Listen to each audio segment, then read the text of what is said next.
चौथी मुलगी झाली म्हणून जन्मदात्यांनीच केली एका महिन्याच्या चिमुकलीची हत्या। जालन्यातून एक हृदयद्रावक घटना समोर येतेय। चौथी मुलगी झाल्यानं एका निर्दयी जन्मदात्या आईवडिलांनीच एका महिन्याच्या चिमुकलीचा विहिरीत टाकून खून केल्याची धक्कादायक माहिती पोलीस तपासात समोर आली आहे।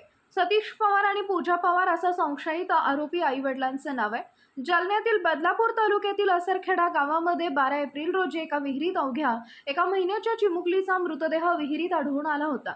या घटनेमुळे परिसरात एकच खळबळ उडाली। पोलिसांनी घटनास्थळी जाऊन या चिमुकलीचा मृतदेह बाहेर काढल्यानंतर पोलिसांना घातपाताची शंका व्यक्त केली होती। पोलिसांनी 4 पथके तैनात करून तपासाची चक्र फिरवली, मात्र काहीच मार्ग निघत नसल्याने शेवटी माहिती देणाऱ्यास 50,000 रुपयांचं बक्षीसही जाहीर करण्यात आले।